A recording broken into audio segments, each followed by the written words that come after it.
La Voix des Bulles présente le One A Club, le podcast BD bimensuel qui tourne à l'amoxicilline. Oui, oui.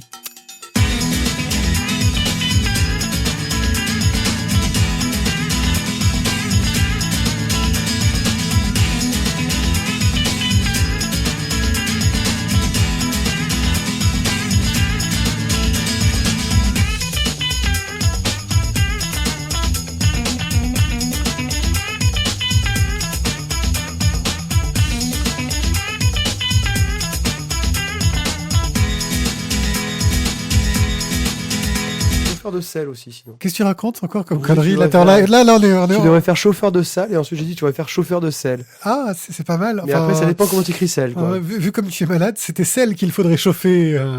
Je suis accompagné de Thio, l'homme mourant à la barbe qui pousse. Tu commences à ressembler à un hipster de plus en plus. On m'a dit Robinson Crusoe. Il te manque la chemise à carreaux. Et... Pour Robinson Crusoe et le jean slim. Non, pour le hipster. Bon, alors le jean slim, ça laisse tomber. C'est impossible que je rentre dedans. Ouais.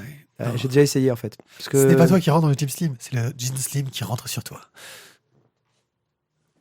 Ouais, peut-être. Voilà. Comme disait Stephen King, à un moment, il avait le caleçon tellement serré qu'il faut voir les petites... Non. Nous sommes tout public comme podcast et nous allons parler de bande dessinée, car c'est quand même notre sujet. Hein. Nous allons commencer par une petite rubrique crowdfunding, parce que même s'il est malade, Thio n'a pas chômé. Non, j'ai pas chômé, non. T'as travaillé un peu. Et moi, One AP, parce que je me suis même pas présenté. Bonjour, c'est moi. Coucou.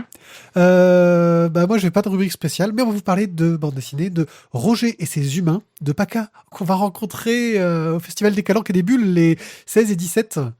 C'est pas magnifique, tout ça. Puis on va parler de Jugé Pétain. Puis on va parler de Je veux une Harley. On va rencontrer Philippe Pétain. Ah non, on peut pas.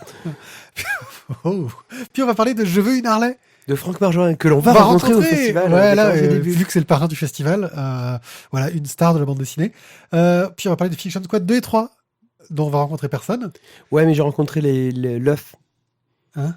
J'ai rencontré l'œuf de Fiction Squad, aux alentours de Pâques, je l'ai rencontré à peu près. Un petit, et tu lui as bien défoncé sa face. Ah, j'ai bien défoncé sa face, ouais. Puis on va parler de Azimut, le tome 3, et de Ralphazam, le tome 8, et on fait pas d'express aujourd'hui parce que je suis à la bourse, c'est moi qui n'ai pas eu le temps de lire tellement je prépare des trucs. Voilà. Et puis en fait, on va pouvoir commencer tout de suite quand j'aurai réussi à trouver le bon bouton. C'est dur de faire à la fois la technique et l'animation de l'émission. Parce que tu vois, tu passes du temps, t'es obligé de meubler pour trouver le bouton qui fait le... Online. Et c'est à ce moment-là que je dis, ouais, mais en fait, moi, j'étais pas prêt non plus. Et voilà. Alors, en fait, donc sur mon crowdfunding, aujourd'hui, il y a 2 bandes dessinées et il y a mon Joker, parce que j'ai droit à un Joker. El Dictator m'a gentiment accordé ça. Oui, mais c'est un Joker qui rentre dans le cadre. Pour une fois. Bon, voilà. Sur Ulule, Manga Kawa, l'ouverture du premier manga café à Marseille. Qu'est-ce qu'un manga café? Donc c'est un endroit où vous allez en fait boire un café, un thé, un coca, un soda, et vous vous inscrivez pour 1 heure, 2 heures, 3 heures la journée, et vous pouvez lire autant que vous voulez pendant ce temps. J'ai bon? Ouais, c'est ça. Voilà. Et donc le problème c'est qu'on n'a pas de manga café à Marseille, donc le Manga Kawa va essayer d'ouvrir. Ils ont déjà le local, ils ont déjà une collection donc de mangas, de 1000 mangas.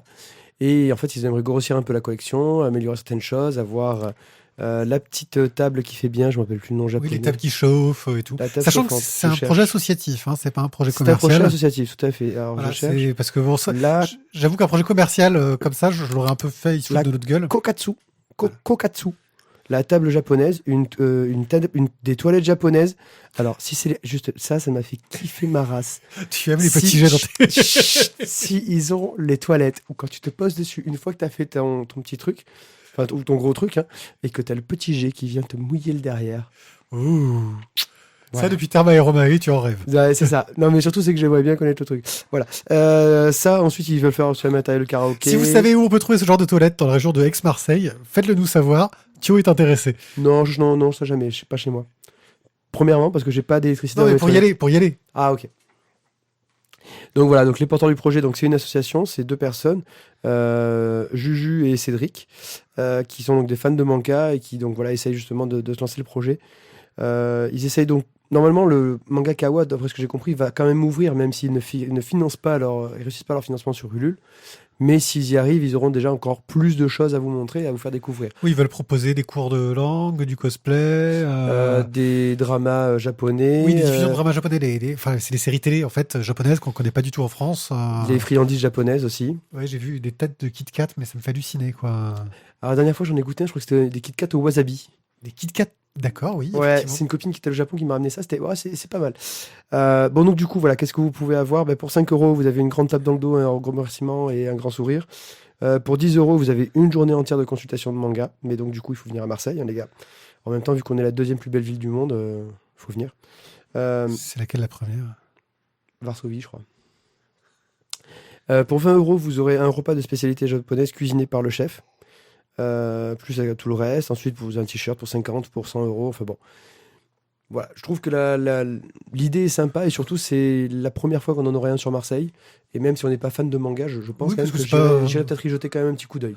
Bah, moi, je trouve, voilà, sans être fan, je trouve que pour tous les fans, parce qu'il disait, hein, vu la fréquentation que tu peux avoir à la Japan Expo, même marseillaise, hein, il y a un public et je pense que ça peut être très sympa. Et le fait que ce soit ouvert en associatif et donc bah, sans objectif commercial et avec un objectif vraiment de partage de culture et d'amour du Japon, je trouve que c'est un très beau projet. Voilà. Et là, je suis en train, pareil, tu sais, je te dis, faire la technique. Ah, mais tout ça, merde, attends, c'est- je te fais des signes et tout, des trucs. Voilà Ouais, quoi. c'est bon. Ensuite, nous allons sur le site de Spaceman Project. On en avait déjà parlé il y a quelques temps, en fait, quand ils ont ouvert. C'était, je crois, le mois dernier, ou il y a un mois et demi, peut-être. Et donc, leur prochaine sortie s'appelle Le Hussard et la Sorcière. Donc, on se retrouve dans la Russie du XVIIIe siècle. Euh, les auteurs ont précisé la Russie gelée du XVIIIe siècle. Alors, je ne sais pas si c'est parce qu'en Russie, on se pèle les noix ou si c'est parce qu'ils sont entièrement gelés. Je n'ai pas su si c'était dans l'histoire qu'ils sont C'est gelés. parce qu'il va être libéré. Délivrer. Non, Tu sais on que. Alors, Ah, merde, tu veux faire une anecdote avec, vas-y. en fait, alors, bon, voilà, je vais me marier au mois de juin et on cherchait la musique d'entrée dans la. Dans... Ah non, faites pas ça. Et on a pensé à Let It Go, hein, qui a été fait en version Glee, pour ceux qui connaissent Glee. Glee, Let It Go, c'était beau, voilà, ça m'a fait rêver. Et voilà, bon, non, on va quand même passer donc sur Moi, le. je suis rentré sur du Totoro, tu vois, mon mariage. C'est plus la classe. Bon. Donc, deux détectives partent sur les traces de la légendaire Baba Yaga. Baba Yaga, c'est la sorcière, en fait, dans les contes russes. Qui a une hutte, qui est sur un pied de je sais plus quoi. Ouais, un pied de coq. Baba Yaga qu'on retrouve aussi, je crois, dans certains contes, dans Le Voyage de Chihiro. Oui. C'est le nom de la méchante. Mais Dans je sais- Fable aussi, d'ailleurs. Voilà, bon. Un roman graphique, voilà, qui est donc en couleur, déjà, mais comment je pourrais décrire ça? C'est une sorte moi, ça me fait penser un peu de l'aquarelle, quoi. Je pense que c'est du tout numérique, mais. Oui, alors c'est entièrement numérique, oui, mais moi, ça me fait penser à de l'aquarelle. si tu veux. Ouais, non, mais j'aime beaucoup le style de Black Frog. Je crois qu'il avait bossé sur les autres gens, d'ailleurs, il me semble. Il a un style graphique, moi, que j'aime beaucoup. C'est vraiment super joli. Le thème est intéressant. L'histoire a l'air sympa. Moi, sur le graphique, des fois, ça m'a fait penser, et là, je vais peut-être te faire hérisser les poils sur le sommet du crâne que tu n'as plus. Le De crâne crâne. ou les poils. Ça m'a fait penser à du Jabberwocky.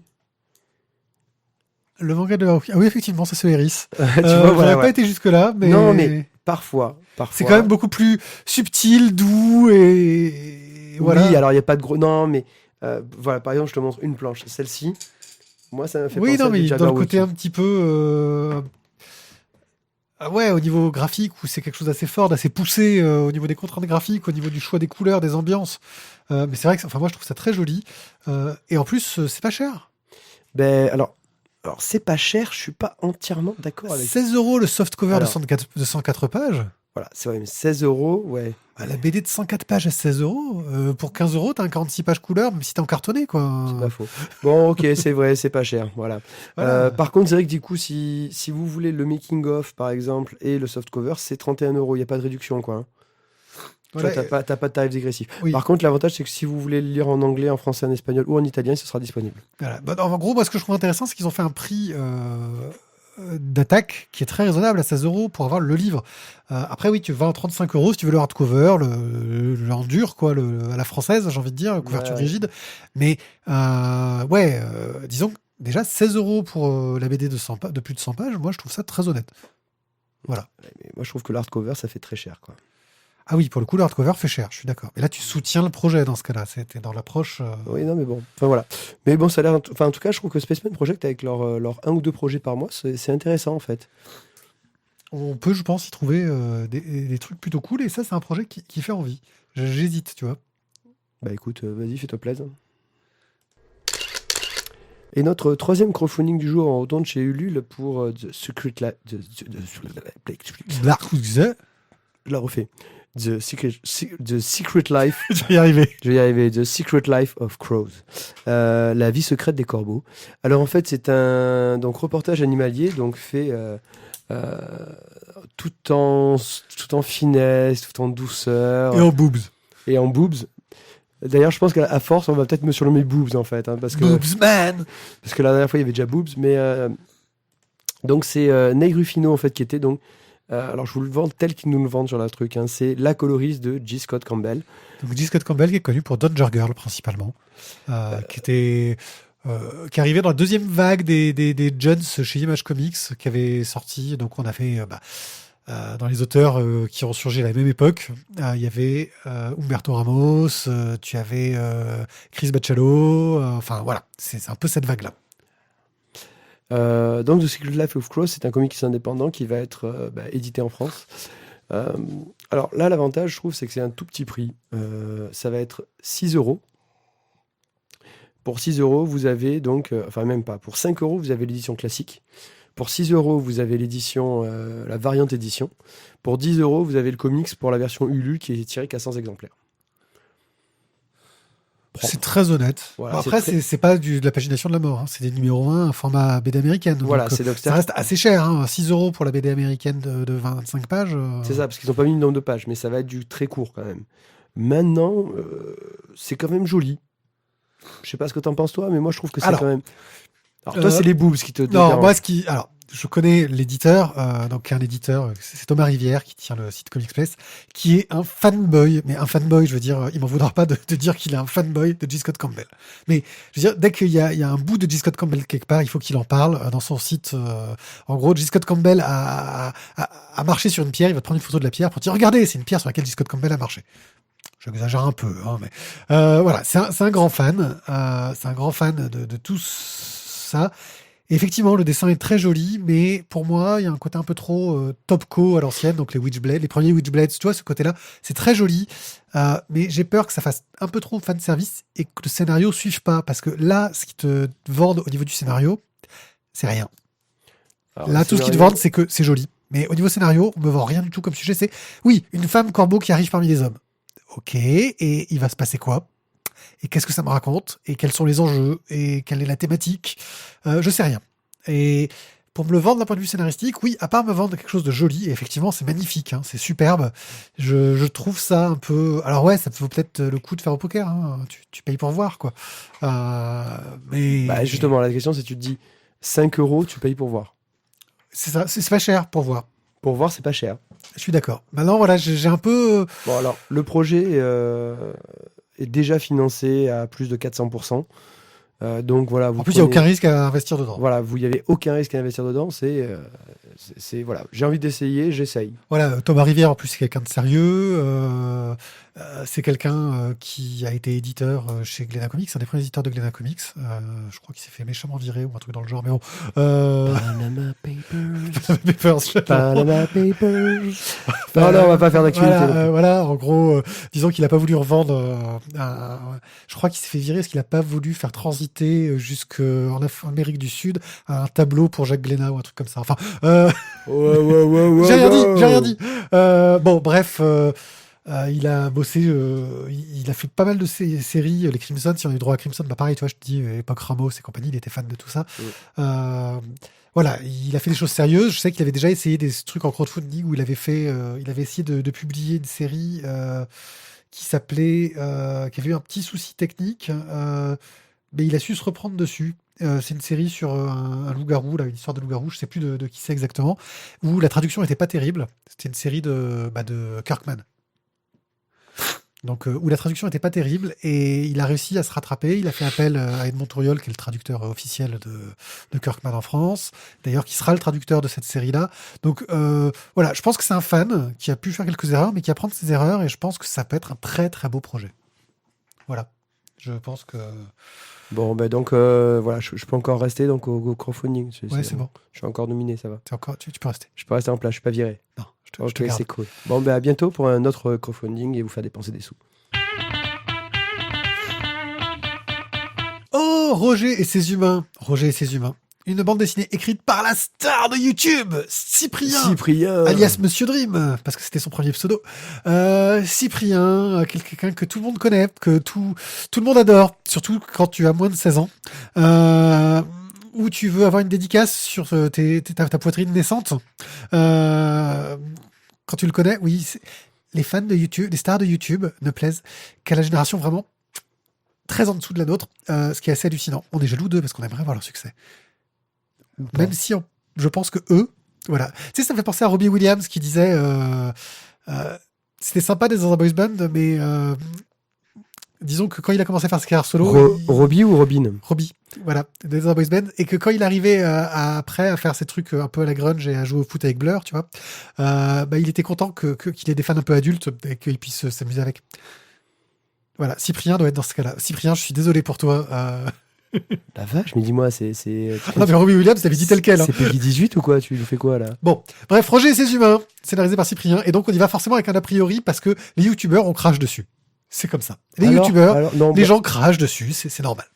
Surtout les youtubeurs comme ça, tu vois. Je parle pas de Patrick Beau que l'on admire, je parle pas du fossoyeur de film que l'on adule. Je te parle de ces gars qui font des blagues sur Internet.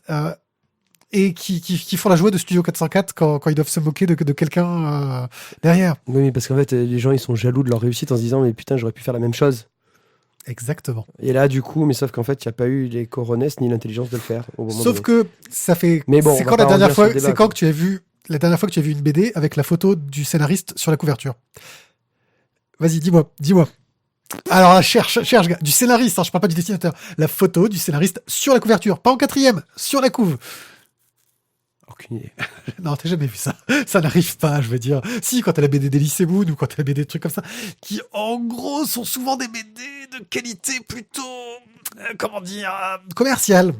Lucky Luke par Laurent Gérard, peut-être, il y avait une photo de lui. Je pense même pas. Pas sûr. Non. Bon, en fait, je sais pas. Voilà.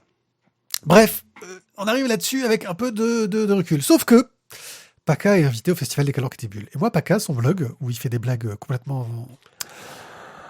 Complètement. Moi, j'adore. C'est de l'humour débile, mais c'est... Non, tu n'adores pas. Ah, si. Tu n'adores pas. Parce que la première fois que tu lis une de ces blagues, tu trouves ça, mais... des jeux de mots extrêmement débile. La deuxième, tu es consterné. À la troisième, à la commission d'élèves, tu as une sorte de petit... Et c'est ton cerveau, c'est l'AVC qui commence, en fait. À la quatrième, tu commences à avoir une sorte de petit rictus. Et à la cinquième, tu rigoles. Parce que sur le comique de long terme, ça fonctionne très bien. Mais c'est clairement très débile. Disons que oui, quand tu sais que c'est fait exprès d'être de l'humour débile, ça fait rire. Mais quand tu le sais pas, sur le coup, tu fais « Ah, mais qu'est-ce que c'est que ce truc ?» Donc, Paka, que de toute façon, moi, j'adore graphiquement. J'avais d'ailleurs parlé du projet Zodiac qu'il lance avec son pote Jésus. Oui, c'est comme ça. C'est le nom de son pote. Ou Jesus, je sais pas comment il prononce. Mais il y a pas. Donc... Excuse-moi, je suis en mode Paka. Je suis en mode Paka, quoi. Je suis en mode Paka. Et qui a un style graphique, moi, que j'adore. Voilà, franchement, c'est un super dessinateur. Il est super dynamique. Bon, il sait pas dessiner les pupilles, mais bon, ça arrive. Hein, je veux dire, on a tous nos lacunes. Bref. Du coup, ils ont tous des yeux blancs. Voilà. Bref. Et on arrive sur ce bouquin-là, et on le chope parce que il fallait... On est un peu dans le fond, parce que le blog, c'est sympa. Et on s'est dit, tiens, qu'est-ce que Paka, il sort en vrai derrière, chez un gros éditeur qui est Dupuis, quand même. Et là, on tombe sur un truc où ça commence par des strips, où en gros, on a un robot qui rapplique chez un mec qui est un loser de base, en fait. Hein. C'est le gars, il est un peu au chômage et il cherche pas vraiment de travail. Ouais. Il a une meuf qui, elle... elle a une vraie vie, quoi. C'est pas... Voilà, on se demande comment elle fait pour le supporter, parce que franchement... C'est pas une loseuse, quoi. Voilà, c'est une personne normale, quoi. Et lui, c'est un loser qui passe sa journée aux jeux vidéo. Il y a ce robot qui arrive, et ce robot, apparemment, il a pas une vue de l'humanité très, très évoluée. Il me fait penser un peu à Bender dans Futurama. Quand il dort, il fait tuer tous les humains. Enfin, Ouais, ça, c'est mais- Bender, ça. Ouais. Non, c'est pas faux. Et donc on enchaîne les strips sur la découverte de ce robot, de ce qu'il peut faire, du fait qu'il déteste pas, qu'il aime pas trop les humains, etc. Donc c'est rigolo, on sourit. Et puis au milieu, de temps en temps, on a des phases un peu plus narratives. On a une histoire courte en fait qui fait avancer et progresser l'histoire. Et puis on retourne à du strip, puis on repart sur les scènes qui font progresser l'histoire. Et là, ça devient super intéressant parce qu'on gagne une dynamique. Et la seconde vague de strip devient super intéressante parce que on s'est attaché au personnage, on est rentré dans l'humour de cette bande dessinée. Et puis en plus, il y a un dessin qui est péchu, qui est dynamique, moderne, jeune. Un juste mélange entre du manga, du franco-belge, avec un peu de comics par-ci par-là sur les cadrages. Du strip efficace. Une histoire à suivre un peu débile, mais rigolote et bien foutue. Et j'ai passé un très très bon moment à lire cette BD. Tio, Ouais, tout pareil que Miguel. Tout pareil. tout pareil. Tout pareil. Ouais, écoute, pareil. C'est très bien avec les sauces. C'était super. On a passé une très bonne journée. Non, ça va. Putain, pourquoi je fais mon petit Isaac ce soir, moi J'ai eu Roger et ses humains. Je me suis dit, bof. J'ai ouvert. J'ai fait, oh my god, des strips. La première page a été très indigeste parce que les strips partent un peu. J'ai trouvé qu'il n'y avait pas de lien entre certains strips. Oui, c'est du strip, il y a beaucoup d'ellipses entre chaque histoire. C'est- voilà, parce que c'est que- c'est mais- des petites histoires. Au début, tu as des ellipses et après, tu en as quand même, j'ai l'impression, quand même de moins en moins. Après, On t'as une sorte imagine de. plus t'as- ce qui voilà. se passe entre les ellipses aussi. Mais voilà, tu passes un bon petit moment. Et puis je trouve que l'idée du robot est très bien menée, quoi. Il est juste. Voilà, Ouais. c'est la logique robot. Et puis en plus, il les menace tout le temps de les tuer ou de les Puis les égorger personnages pendant secondaires, son le père du le père, héros ouais, qui est le- grandiose. Puis le père, quand même, qui a fait un trou dans un mur pour faire une cachette, mais qu'il l'a fait il y a très longtemps, eux n'ont jamais vu qu'ils avaient un trou dans leur mur chez eux. Là, j'ai trouvé à la limite un petit côté Juliette, je t'aime, qui était limite, voilà, j'ai fait faire une petite larme dessus, quoi. Non, voilà, sympa. J'ai été un peu déçu par la chute, qui est super abrupte et sans cliffhanger. Je sais pas si tu vois ce que je veux dire. J'ai eu l'impression, tu sais, d'avoir un peu ces chutes de vieilles séries télé où les héros se regardent, se font un clin d'œil, ils font ah c'était trop bien et ça s'arrête là, tu vois. Et ça m'a un peu perturbé. Je sais pas si c'est fait exprès, je sais pas si c'était une façon de laisser une porte ouverte à une suite ou pas, en fonction de si ça marche ou pas.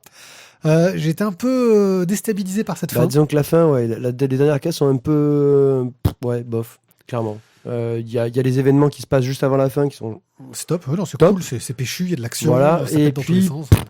Je suis d'accord, la fin, c'est un peu zarbe. Parce que comme tu dis, c'était pour s'ouvrir la porte à un nouveau truc. Par contre, graphiquement, comme tu disais, c'est vraiment dynamique. Le robot est quand même très très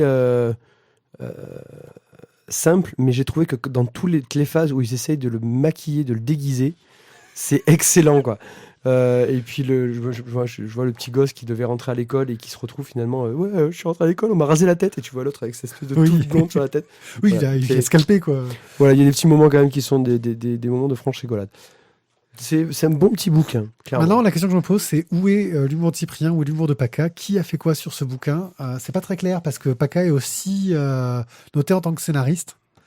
Donc, est-ce que c'est une idée de Cyprien et ils ont voulu utiliser son nom parce qu'il est connu et qui peut aider aussi le projet à marcher, hein. Je ne sais pas. Bref, moi j'ai passé un bon moment, j'ai bien rigolé. Allez, tu en fais quoi maintenant? Ah, Alors, je l'envoie au studio 404 pour un des chroniqueurs qui adore les youtubeurs. Fibre. Fibre. Tu l'envoies à Fibre Tigre. Voilà, ok. Moi, je suis un peu emmerdé parce que je l'ai beaucoup aimé. Je pense que ça plairait beaucoup, effectivement, aux jeunes parce que c'est bourré de culture et de références un peu geek, mais geek jeune, tu vois. Ils m'ont plus du Snapchat dedans. Bref, moi, je garde ça parce que je trouve ça très fun et puis j'aime beaucoup le travail de Paca et ça me fait plaisir d'avoir un livre de Paca. Alors Parce que je ne il y en a lis que... il y en a quasiment pas en fait. Il y a voilà. que son blog. Voilà, j'ai aussi une autre œuvre de Paca. J'ai aussi une autre œuvre de Paca. Hein. J'en ai une avec des paillettes et où tu danses devant ta Wii. Et voilà. Ah oui, c'est Les Dance. Ouais, je sais plus. Enfin, il a travaillé là-dessus, tu vois. Parce qu'il travaille chez Ubisoft, le monsieur. C'est cool comme boulot aussi. Hein. Très chez C'est Ubisoft. cool, c'est cool. C'est pour ça qu'il se prend plein de paillettes dans les festivals où il se rend, apparemment. Les gens aiment bien lui envoyer des paillettes dans la gueule. T'as vu, j'ai quand même remis mon casque pour être sûr que t'avais envoyé le jingle Ouais, avant de commencer. ouais. Et là, bon, allez, on reste dans la joie, la bonne humeur. Et donc, du coup, moi, je vais vous parler de choses sérieuses, messieurs, dames. Moi, je vais vous parler de choses qui ont touché la France. Les heures les plus sombres de notre histoire. Alors là, mais mon avis divergera peut-être. Et c'est beaucoup. Donc, Jugé Pétain, chez Glénat, par Philippe Sada et Sébastien Vassan. Donc, bon, Philippe Pétain, notre maréchal de France, vainqueur de Verdun. De 14-18, quoi, hein, le grand maréchal Pétain. Et ensuite aussi le président Pétain, quoi. Le Président. Ouais, le mot président, je crois que n'est jamais utilisé. Hein. C'est le chef du gouvernement provisoire. Voilà, Pétain. Exactement. Qui va être donc le chef du gouvernement de Vichy. Et donc, Tu en perds tes feuilles. j'en perds une fiche qui était encore dedans. Ce procès, qu'est-ce que c'est ? C'est donc à la fin de la guerre, en 1945, un an après la libération de la capitale, voilà, commence le procès du maréchal Pétain. Donc le maréchal Pétain, à ce moment-là, a quand même 89 ans. Et en fait, on va donc lui reprocher, on va dire, la collaboration. Hein. C'est la fin de la guerre. Grosso modo, on essaye de nettoyer le plus vite possible. Donc du coup, on est 3 mois après la capitulation des nazis. Et on est déjà dans on arrête, quoi. Mais la question, ce qu'il a fait, l'a-t-il fait pour protéger les Français ou l'a-t-il fait pour collaborer ? Cette réponse-là, je ne vais pas... je donnerai mon avis à la fin, voilà. Mais pour l'instant, je le garde pour moi. Si on parle du graphisme, c'est un... Alors je t'avoue que ce soir il faut que tu me mettes pour les mots parce que j'ai rien qui sort. Hein. Je suis désolé pour vous, mais j'ai le cerveau qui est à l'arrêt. Je suis un peu comme vous l'avez compris, sous amoxicilline. Donc il est drogué. Je suis très drogué, mais j'ai pas toutes les idées qui viennent ensemble. C'est un niveau de gris, noir et blanc, niveau de gris. Oui, noir et blanc, niveau de gris ou enfin beige même, un petit côté sépia dans les teintes surtout. Enfin c'est de la bichromie. Hein. Et en fait on va suivre le procès. Un côté qui fait un peu bic au niveau du graphique. Tu vois ce que je veux dire ? Il y a un côté très, très lâché. Alors, je sais pas si ça doit pas être du bic, c'est peut-être de la plume. Enfin, de la plume du... si, de la plume. Bref, pas du pinceau, de la plume, oui, c'est ça. J'aime beaucoup le graphisme. J'avais déjà parlé du dessinateur Sébastien Vassan sur les autres genres. Je crois qu'il avait travaillé déjà. Et puis sur une autre série, j'en avais parlé déjà en online. Mais j'ai oublié le nom, mais que j'avais beaucoup aimé. Et donc, du coup, on va suivre le procès. Alors, toutes les personnes qui vont se succéder au procès de Pétain, Daladier et d'autres, je vous avoue, je ne sais plus trop les noms en tête, mais on va dire toutes les personnes qui étaient au gouvernement à l'époque, toutes les personnes aussi qui ont collaboré aussi avec les Allemands. Et on se retrouve... alors, moi, ce que j'ai trouvé très bien dans le bouquin, alors tout d'abord, c'est une période de l'histoire que je... connais mal, même si j'aime beaucoup l'histoire, l'après-guerre, enfin la fin de la guerre, on va dire 45 jusqu'à 50, qu'est-ce qui se passe ? Ouais, ok, on a De Gaulle, mais après, qu'est-ce qui s'est passé réellement après la guerre ? Les épurations. Et non, mais voilà, le procès de Pétain, si tu veux, je savais même pas qu'il y avait eu un procès, donc je m'étais jamais renseigné là-dessus. Donc d'une part, je suis parti vraiment... on a gagné, on oublie. Quoi. Voilà, je suis parti vraiment sur une idée, on va dire, vierge. J'étais vierge de tout. Et ce que j'ai trouvé bien dans le bouquin, parce que après, quand j'ai vu Jugé Pétain, je me suis dit, il a dû être jugé coupable. Et je me suis dit, peut-être qu'ils vont faire un truc à charge. Et clairement, non.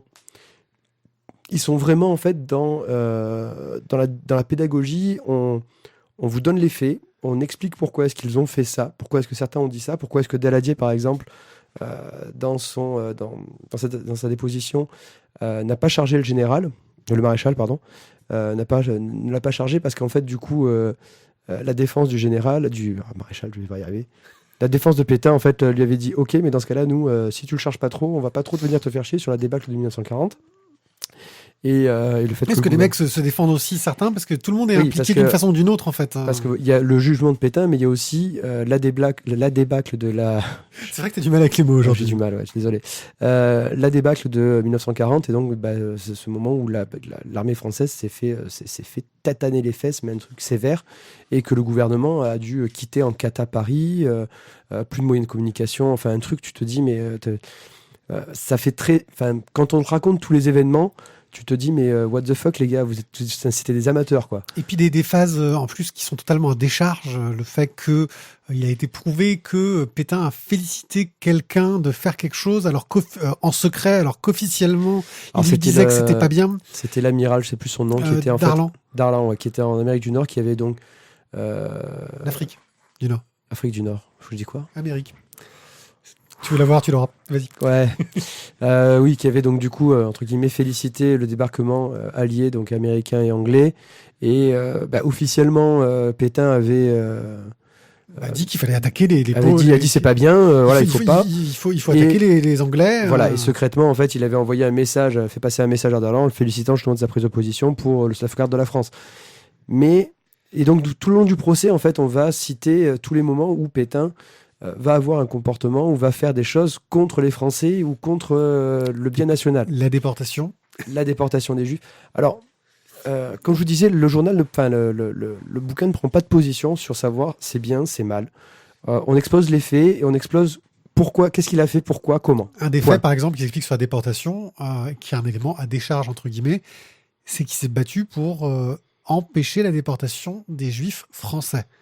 C'est-à-dire qu'il a essayé de protéger les Juifs français. C'est horrible pour les Juifs étrangers, hein. Mais la question qui se pose, c'est pouvait-il faire autrement? Est-ce qu'il avait le choix? Voilà. Et alors, c'est une question très très difficile. Même disons, avec le recul. Hein, disons que si tu veux, on en parlait, je crois, il y a quelques semaines. Moi, j'ai eu l'impression, pour ceux qui ont vu Galactica, de me retrouver avec le lien. Non, mais le lien est ténu, mais avec le président Baltar, quoi. Qui se retrouve à être le président de la nouvelle de New Caprica et qui je crois que le scénariste assumait la parenté, d'ailleurs. Mais clairement, tu te dis, il se retrouve à signer des papiers, il est sous la contrainte. Alors, secrètement, peut-être que oui, il avait des personnes qui essayaient d'aider, mais en même temps, oui, il a signé ses papiers. Je vous invite à regarder Un village français comme série aussi, qui dans le genre sur les sujets où même le mec le plus gentil se retrouve à faire des trucs horribles parce que c'est le moindre mal. Vaut-il mieux ne rien faire que faire le moindre mal? La question est assez complexe. Exactement. Voilà, ça c'est quand même très compliqué sur ces sujets-là. Visiblement, voilà, quand après je me suis un peu penché sur le sujet, l'après-guerre a quand même été une période qui a été très très dans l'aveuglement, hein, et on essaye de récupérer l'intérêt. Je vous conseille une excellente émission que j'ai écoutée au cœur de l'histoire de Franck Ferrand sur l'hôtel Martinez. Et toute l'histoire donc de Martinez, celui qui a créé le Palace, et le fait que c'est l'État français qui a récupéré le Martinez à la fin de la guerre parce que confiscation de biens ayant servi à l'occupant. Enfin, et c'est une histoire qui est absolument hallucinante et qui, je pense, montre bien en fait que dans ce qu'on voit aujourd'hui, dans ce qui a été jugé à l'époque comme coupable, il y a des choses qui n'étaient pas, d'autres qui devaient sans doute l'être aussi, hein. Mais c'est pas évident de définir qu'est-ce qui était le bien, qu'est-ce qui était le mal en fait, qu'est-ce qui est tout blanc, qu'est-ce qui est tout noir. Et je trouve que ce bouquin-là est intéressant de ce point de vue-là, c'est qu'on n'a pas de prise de position, on se fait la sienne. Voilà, donc maintenant je vous donne mon avis. Je pense que Pétain a fait à peu près, comme tu l'as dit, la politique du moindre mal, en essayant au maximum de sauver les meubles, mais sans pour autant se retrouver avec un de ses sous-fifres qui, en tant que chef du gouvernement, à mon avis, aurait été bien pire que Pétain. Oui. Parce que c'est ça aussi le risque qu'avait Philippe Pétain, c'est de se retrouver en fait à perdre le pouvoir sur la partie qu'il avait. Et si quelqu'un d'autre venait à sa place, est-ce qu'il aurait fait mieux ou pire? J'invite aussi à lire, en parlant un peu des suites de tout ça, c'est Cher pays de notre enfance chez Futuropolis, que je n'ai pas lu, mais qui est un recueil des articles qu'il y avait dans la revue dessinée sur le SAD. Tu vois, tous ces mouvements politiques qui soutenaient la politique de De Gaulle derrière, mais qui étaient entre la mafia, le crime et les soutiens politiques. Des passages un peu tendancieux de l'histoire de la France, qui sont vraiment très très intéressants. Voilà. Bon, t'en fais quoi? Alors, pour les fans historiques, et je pense que c'est un bouquin à lire pour des plus grands, clairement, mais qui est un bouquin intéressant pour connaître une partie de l'histoire. Voilà, quand vous étudiez la Deuxième Guerre mondiale, ne pas rester que à la fin sur le 8 mai, ça y est, ils ont capitulé, c'est fini, on est tous contents, on est tous heureux. Mais qu'est-ce qui se passe après? Et clairement, voir peut-être que Les tenants, les aboutissants sont quand même peut-être un peu plus complexes que juste il y avait les gentils et les méchants. C'était un documentaire à la base de Philippe Saada. C'est une adaptation derrière. Ça donne envie de le voir. Clairement, ouais, je pense que j'essaierai de le. Je t'avoue que quand je disais, c'était une époque où je me suis pas du tout posé de questions dessus, donc pourquoi pas. Ouais, bah moi, oui, je le mets avec les bouquins d'histoire parce que c'est vraiment intéressant. C'est bien mené en plus. Au niveau de la mise en scène, il y a un côté humoristique, un peu tous les passages avec Churchill qui sont traités un peu comme du strip humoristique. Le passage sur le journal de Pétain aussi, qui raconte sa vie. Le journal de Pétain est très intéressant. Ils essaient de varier les points de vue et les façons de raconter pour donner un peu de légèreté à quelque chose qui ne l'est pas du tout. Et c'est très réussi. Les publicités aussi de Vichy. Oui, les publicités de Vichy pour dire que Vichy c'est trop bien. C'est trop bien, la ville la ville la ville thermale, le truc au top. Voilà. Donc, moi, ouais, je le mets vraiment dans le côté avec les livres sur l'histoire inconnue. Oh, mais c'est le parrain du Festival des Calanques et des Bulles 2016 qui aura lieu à l'Espace Bargemone le 16 et 17 avril. Et où nous serons présents. N'est-ce pas? Ouais. Et nous allons faire comme ça, je suis désolé, mais de but en blanc, tu l'as mis où le citron? Le citron, je l'ai oublié. Ah ouais, Voilà, putain. c'est pour ça, je l'ai oublié. On fera une pause parce qu'il faut que je me mouche et tout, et que je commence à parler du nez, et que c'est horrible pour nos auditeurs. Bref, je veux une Harley de Franck Margerin et Marc Quadrado. Alors, Franck Tout ça est parti d'une idée de merde. Oui, c'est comment ça? Une coloscopie. Ah oui, une coloscopie. Ouh, là, je suivais pas ton cerveau. Bref, donc ce qu'on raconte, c'est l'histoire d'un gars, Marc Carré, peut-être un lien avec Marc Quadrado, qui, suite à une coloscopie, se dit que il a 50 ans, il a raté un truc dans sa vie. Il lui faut une Harley. Et il décide d'acheter une Harley. Il a un pote qui est à fond dedans, il prend des conseils et il fait tout ce qu'il peut pour l'acheter, mais il découvre, tu vois, le mec, il n'y connaît rien, il a fait une 125 et tout. Et il en profite pour nous faire découvrir le monde des motards. Et des motards en Harley, parce qu'attention, c'est pas les mêmes. Hein, les motards pas en Harley, c'est pas des vrais motards, je veux dire. Voilà. Marc Quadrado, je le connaissais pour Parker et Badger, qui faisait dans Spirou. Parker et Badger, c'est pas un télé-loisir aussi? C'est peut-être pas dans Télé Loisirs, mais c'était dans Spirou à la base. Moi, je dis pas Télé Loisirs, je disais Spirou. Tu vois. Chacun son niveau, quoi. Donc, voilà. C'était l'histoire d'un John, c'est d'un blaireau qui était son pote. C'est ça, ouais. C'est ça, ouais. C'est ça, Télé-Loisirs. Spirou. Et donc, faut bien vivre. Hein. Oui, je sais, faut bien savoir ce qu'il y a à la télé. Hein, et lire les potins, parce que ce qu'il y a à la télé, tu peux le voir sur Internet maintenant. Donc, Télé Loisirs ne sert plus qu'à lire les potins. Donc, je veux une Harley, nous raconte un peu l'histoire de cette crise de la cinquantaine et de ce monsieur qui découvre un peu ça, cet univers, et qui se cherche toutes les justifications possibles et imaginables pour dire que non, mais avoir une Harley, c'est trop cool. Parce que c'est ça un peu. Parce que dès qu'il y a un truc qui va mal, il essaie d'expliquer à sa femme, non, mais en fait, en vrai, c'est cool. Et sa femme lui dit, non, mais vous êtes ridicule, en fait, avec vos trucs. Non, mais en vrai, ouais, mais c'est cool quand même. Avoir une Harley, c'est cool. Et donc, c'est vrai que le bruit d'une Harley, c'est quand même particulier. Voilà, donc le gars, il a dépensé un paquet pour s'acheter sa Harley, puis il veut acheter un pot pour qu'elle fasse un bruit mieux. Parce que tu comprends, le bruit du pot d'origine, c'est pas terrible. Alors, il essaie de s'inscrire sur les forums, mais attention, hein, les forums, il laisse pas rentrer n'importe qui pour... Ouais, mais ça, alors juste pour les niveaux sur les Harley, tous les mecs qui ont une Harley font les passages de niveau. Les niveaux, alors. C'est-à-dire que tu vas avoir les chromes, tu vas avoir la ligne d'échappement, la nouvelle carte. Tu connais peut-être mieux les gens qui ont des Harley, non? Ouais, c'est voilà. Mais c'est clair que quand tu achètes une Harley, tu achètes la moto, tu achètes, entre guillemets, le fait d'avoir envie de rouler, mais surtout tu achètes un bruit. Mais voilà, moi j'avoue, je suis pas du tout fan de mécanique à la base, je suis pas du tout fan de Harley. Pour moi, effectivement, tout ce que je connais des mecs qui ont des Harley, c'est Sons of Anarchy, donc c'est un peu limité, et encore que les premières saisons, mais bon. Je suis pas sûr que Sons of Anarchy soit vraiment le meilleur truc pour faire comprendre la Harley Davidson, quand même. Ah ouais, mais ils sont cool. T'as raison, ils font du trafic d'armes, de drogue, il frappe sa femme. Ouais, c'est cool. Et puis il y a la fille de marier 2 enfants dedans. C'est cool, ouais. Et c'est la voix, et elle en plus c'est la voix de Lila dans Futurama, donc. Ouais, ok. Bon, écoute. Bref, puis il y a Hellboy dedans. C'est vrai. Bon. Ouais. Il y a aussi. Stupide, ouais. Tu le fais vachement bien. Ouais, je fais vachement bien, ouais. C'était donc. Bref, c'était un des personnages de Non de la Rose.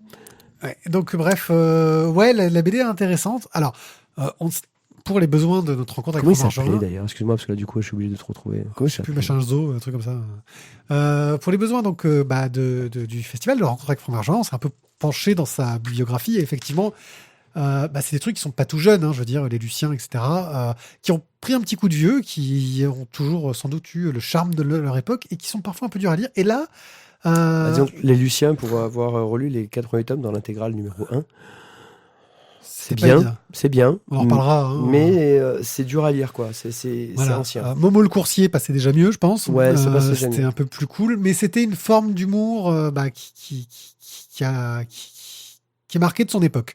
Là, le fait qu'il soit associé avec un scénariste. Salvatore. Voilà. Là, le fait qu'il soit marié, qu'il soit associé avec un scénariste pas jeune, parce que vu que il raconte un peu sa vie, j'ai l'impression, le gars, ça crée quelque chose qui, au niveau de la façon de raconter, non, du ton. il raconte pas sa vie parce que lui, il roule en BMW.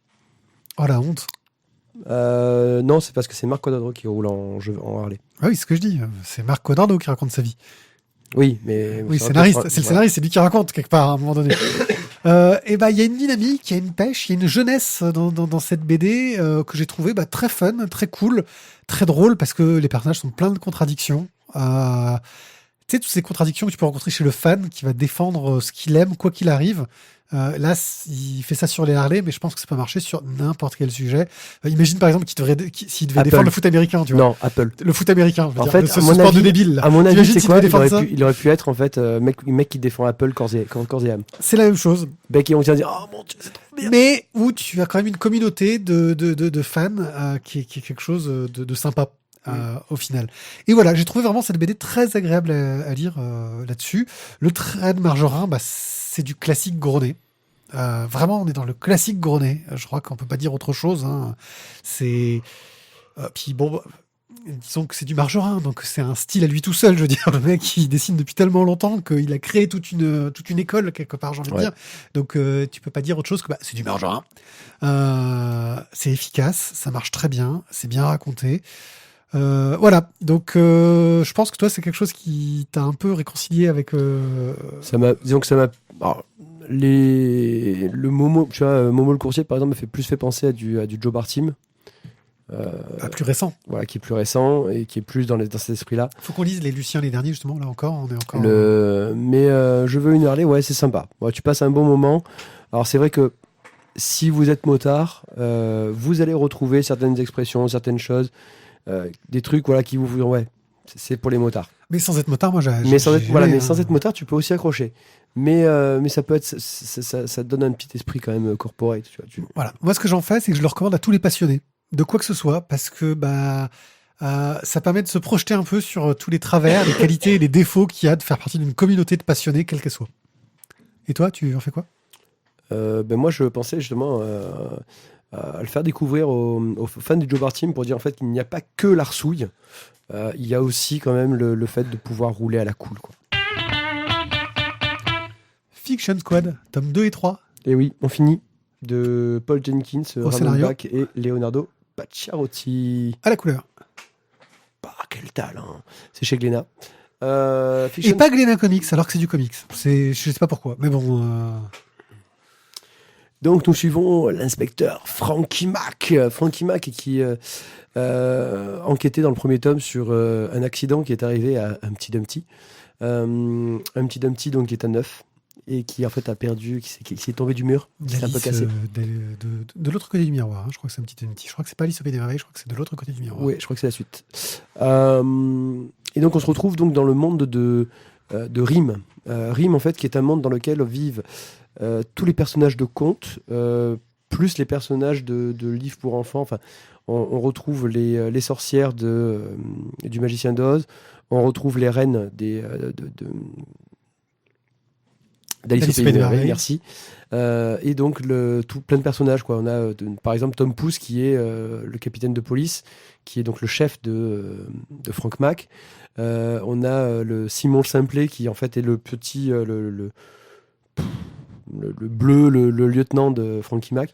Et on va suivre Frankie Mac qui lui vient d'un autre royaume, le royaume du polar, en fait, du polar noir. Du polar noir, en fait, duquel il s'est fait virer parce que il n'a pas réussi à arrêter un monstre. Voilà. Grosso modo. Et Frankie Mac, il mène l'enquête, il s'est fait... C'est un peu le flic rebelle, le flic rotor, celui qui fait un peu... n'allez pas voir la Reine Blanche. Le gars, il va voir la Reine Blanche. Celui qui fait des monologues dans sa tête en attendant que la jolie fille arrive, dont la silhouette va se découper sur la vitre de son bureau, arrive. Ouais. Et bon, du coup, ça se passe comment ? Ça se passe quand même plutôt... pas trop bien pour lui dans le tome 2, parce qu'on finit et clairement, Frankie Mac est grave dans la mouise. Dans le tome 3, on va avoir des Il déclenche un peu une guerre sans faire exprès, hein, mais grave, quoi. une guerre entre les cartes et les sorcières. Voilà. Et, entre les sorcières du magicien d'Oz et les reines de cartes de l'Ispée des Marais.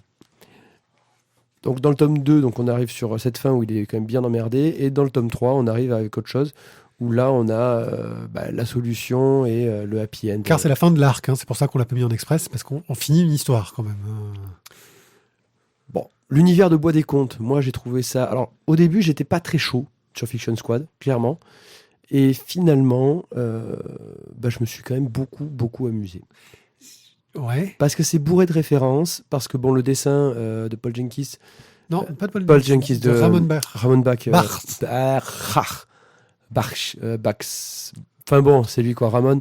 Et vraiment, j'ai trouvé que voilà, c'est très cartoony, c'est très péchu. Oui, Simon le Simplet, qui est mon personnage préféré, on va dire. Ouais, mais Simon il est tellement débile que c'est pour ça qu'il s'en sort. Il est trop bien. C'est le truc que j'ai trouvé vraiment génial. Surtout que j'ai trouvé que le scénario qui est quand même très bien écrit. Alors, Paul Jenkins, c'est un scénariste que j'aime beaucoup. J'ai pas accroché à cet univers-là. J'ai pas accroché trop au graphisme, que je trouve un peu trop brouillon et qui colle bien à l'histoire, hein, mais j'ai pas accroché. Surtout quand on sait que l'histoire principale, c'est un spin-off en fait, dont on n'a pas lu l'histoire principale en plus. C'est vrai. Ça vient de Fairy Quest. Fairy Quest qui est dessiné pour le coup par Humberto Ramos, qui lui il dessine dans ce style-là. Tu vois, le problème qu'il y a, je pense, avec Ramon Bach, c'est qu'il y a la comparaison avec Humberto Ramos, qui a un style proche, mais qui est des kilomètres au-dessus, quoi. Enfin, pour moi. Hein. Ouais, là, je suis... Non. Oui, si tu fais de la comparaison, mais je trouve quand même que mais c'est efficace. Mais le problème, c'est que, comme c'est un spin-off d'une série d'Umberto Ramos, tu ne peux pas t'empêcher de faire la comparaison à un moment ou à un autre. Mais effectivement, ça m'a complètement marqué quand j'ai lu le tome 1, et je l'ai fini par l'oublier petit à petit en lisant les tomes 2 et 3. Mais au début, ça te laisse un a priori qui dessert pas la série, et c'est dommage pour cette série. Ouais. Voilà. Après, le scénario est bien foutu. Il est même un poil complexe, je trouve. Moi, j'ai beaucoup aimé, alors juste je coupe, l'effet clochette des agents de police. Les agents de police qui doivent dire un mot magique pour qu'elles viennent les sauver. Poney arc-en-ciel. Oui. Voilà, c'était juste ça m'a fait beaucoup. Voilà. Mais oui, non, tu vois, il y a plein de bonnes idées. Pourquoi tu as trouvé ça complexe, le scénario ? Le scénario est complexe. Il y a beaucoup de camps, beaucoup d'intrigues, de sous-intrigues, de machins qui manipulent le bidule, qui contournent quelque chose, etc. Qui est vraiment en contrepoint avec cet univers un peu rigolo. C'est pour ça d'ailleurs, je pense que mon personnage préféré, c'était le simplet du truc, où en gros, faudrait être un imbécile pour y arriver. C'est pour ça qu'il y arrive, parce que c'est un imbécile. En gros, c'est ça l'idée du truc. Hein. Et c'est ça qui m'a le plus marqué, parce que si je devais résumer tous les enjeux de cette série-là, j'y arriverais pas. Parce que j'ai passé un bon moment à la lire, mais j'ai pas fait gaffe à tous les détails, tu vois. Disons, le problème, c'est qu'il y a tellement de références à tous les contes qu'on connaît. Dont les contes anglo-saxons qu'on connaît pas forcément. Et dont les contes anglo-saxons qu'on ne connaît pas. J'avais déjà eu le même problème avec Fable. Hein. Dont un des personnages principaux dans Fable, c'est Boy Blue, c'est le garçon bleu avec la trompette. T'as déjà entendu parler de Boy Blue dans ta vie. Pourtant, c'est un des personnages principaux de Fable, et tu sais pas d'où il sort, ce mec. Donc tu perds toute la référence et tout l'intérêt. Ça, c'est pour Fable. Oui, après, c'est bon, tu passes à côté d'une référence, mais moi je trouve que ça t'enlève pas le plaisir de le lire. Ah non, mais c'est efficace. Mais je pense que c'est quelque chose qui marchera mieux comme un spin-off. Les gens qui ont aimé Fairy Quest seront contents. T'as vu à la fin du tome 3, t'as une histoire dessinée par Humberto Ramos. Je suis désolé, mais tu viens de dire des trucs par Ramon Bach. D'un coup, t'as les 6 pages là, dessinées par Humberto Ramos. Tu fais ah oui, quand même. Il aurait pas fallu les mettre, ces pages-là. Tu vois ce que je veux dire ? C'est donner un coup de pouce. C'est dire, au fait, le gars qui dessinait avant, hein, c'est juste le gars qu'on a trouvé parce que Humberto Ramos, il avait pas le temps. Tu vois ? Je suis désolé, tu compares techniquement, graphiquement. Non, mais c'est certain. Mais je trouve que, là, c'est Ouais, ok, mais il y a quand J'ai même... pas dit que c'était mauvais, attention. Ça- Hein. ça Je dis reste- juste que ça souffre de cette comparaison, et c'est dommage. Ouais, mais c'est quand même joli, Ramos, quoi, aussi. Enfin, Mais Ramos, c'est pas magnifique. joli, c'est magnifique. Tu vois, Mais bon, voilà, quoi. Enfin, faut pas taper. Moi, je trouve... j'ai passé un très bon moment, et je pense que, du coup, s'il y a... voilà, je me tâterais, tu vois, de faire la série Fairy Quest depuis le temps que tu m'en parles. Oui, bah en plus, c'est toi qui c'était lancé dans Fiction Squad, donc il va falloir se lancer dans Fairy Quest un moment, monsieur. C'est vrai. Voilà, donc, T'en fais quoi, toi? bah, ça m'a pas assez accroché pour que je le garde. Ça m'a donné envie peut-être de voir Fairy Quest, ce que ça peut valoir derrière.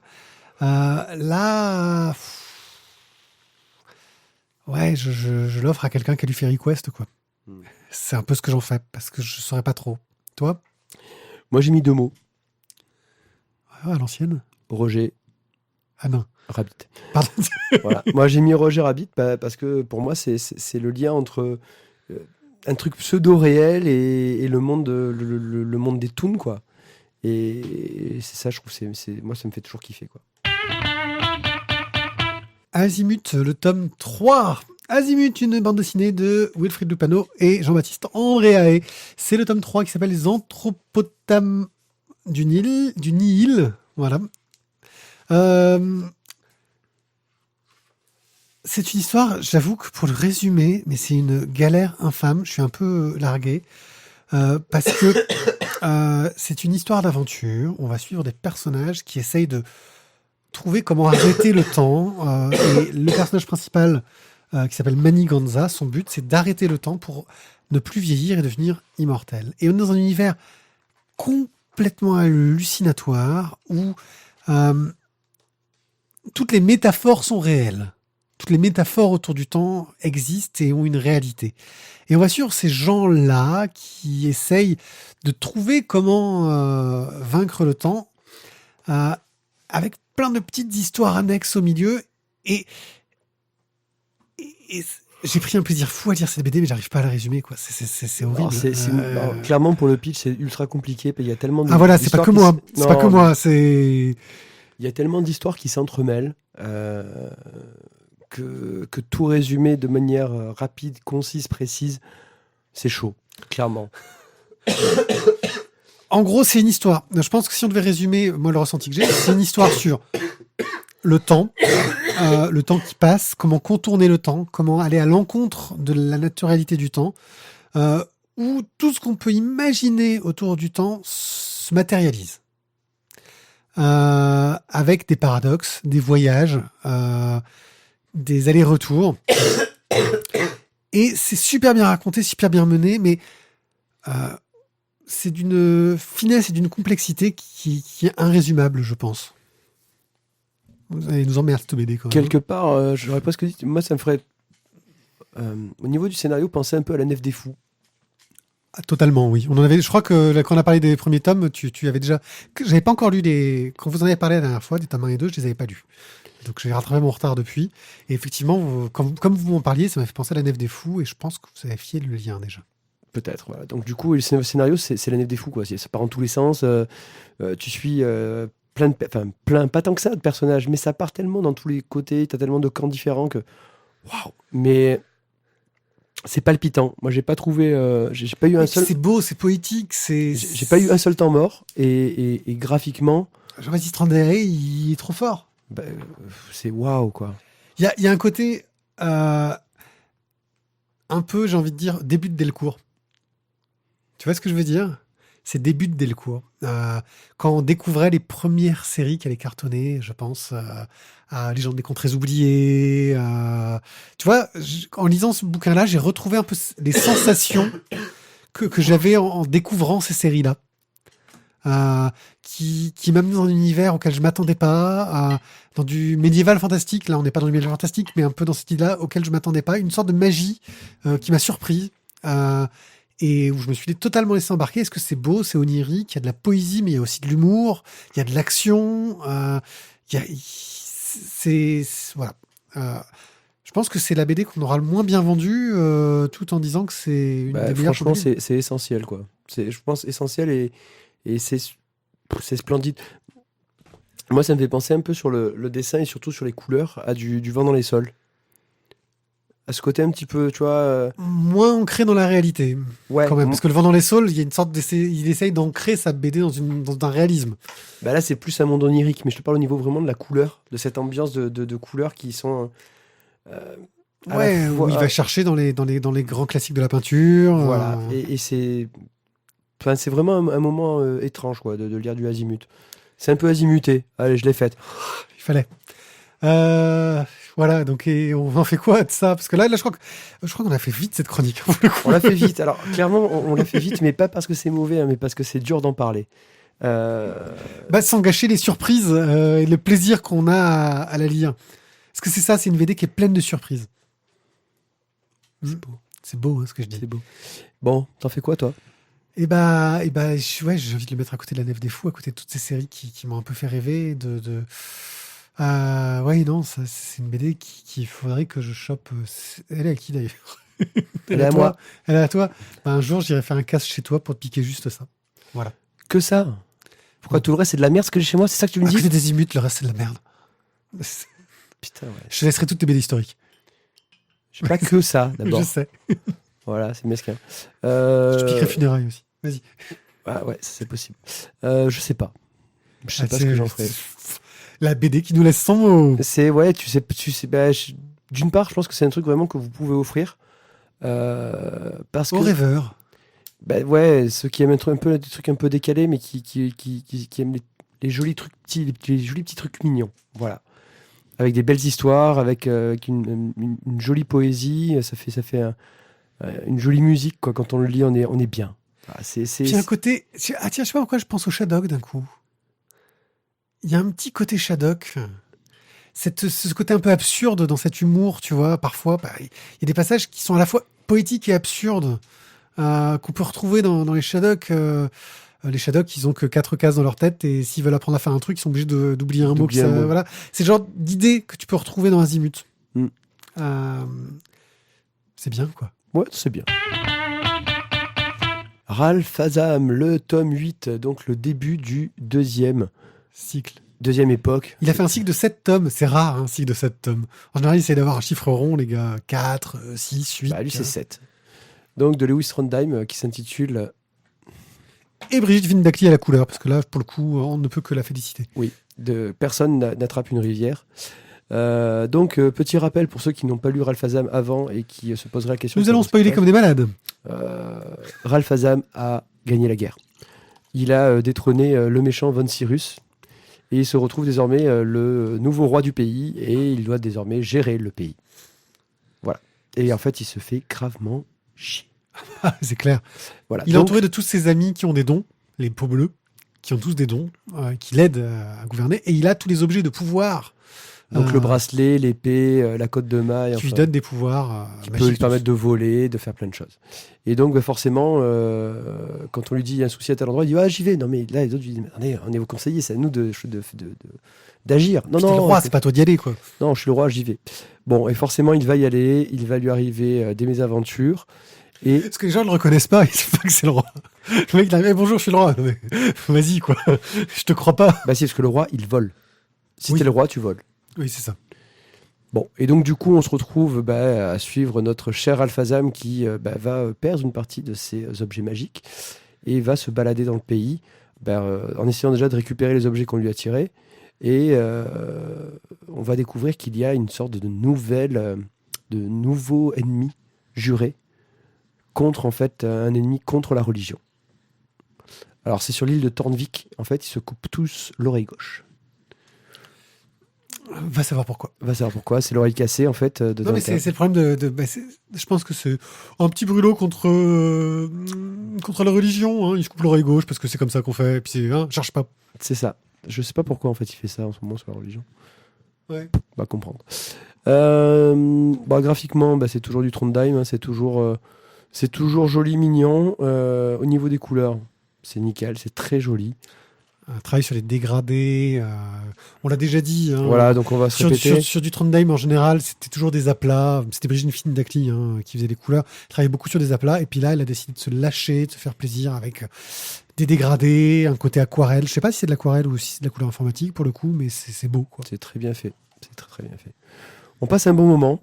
Même si je suis pas fan de Ralph Azam, l'histoire, c'est toujours plaisant à lire.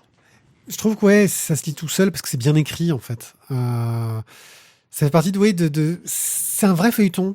Moi, je trouve que c'est ça qui est réussi dans Ralph Azam. C'est que c'est un vrai feuilleton. Et je pense que ça doit être même plus agréable de le lire dans Spirou qu'en album.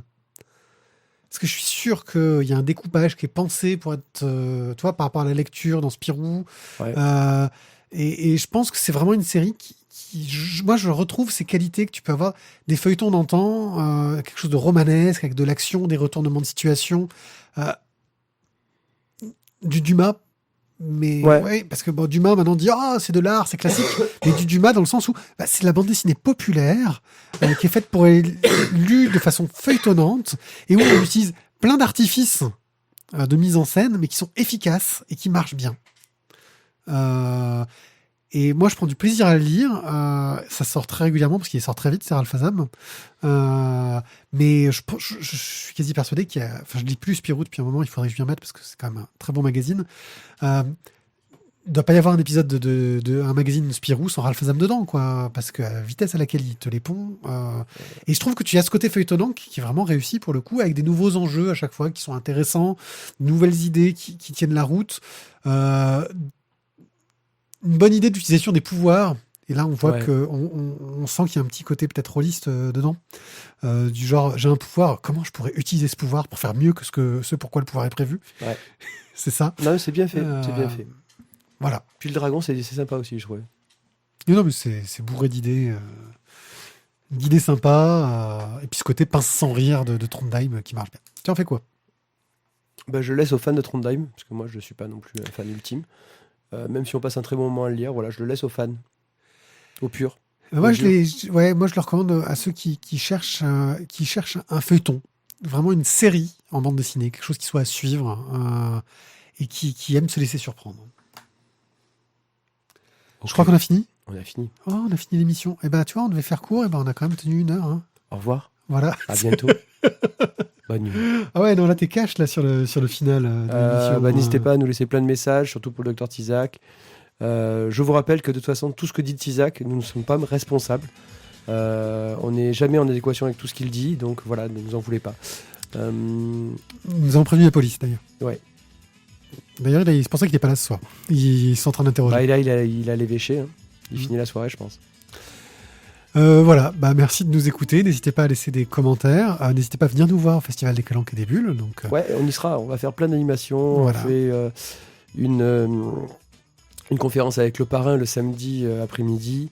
On fait dimanche matin à 11h. Là, ça va être un peu tôt. Une conférence sur les animaux dans la bande dessinée. Il ne faudra pas nous en vouloir si on est un peu flou, parce qu'on aura sans doute fait la fête avec les auteurs la veille. Donc Non, on sera très bien. Et le dimanche après-midi, One IP nous fait une petite conférence avec Balak et Clem Clé sur le Turbo Média. Vous pouvez venir aussi, les gars, mais c'est pas tout seul. Non, ça y est, je suis abandonné. Non, mais en fait, nous, pendant ce temps, on ira boire des pots et on fera faire des dédicaces. Ok, salaud d'enfoiré. Ouais. Non, mais il y en a un qui restera pour la régie, comme on fait d'habitude. Pendant que l'autre se casse. Voilà.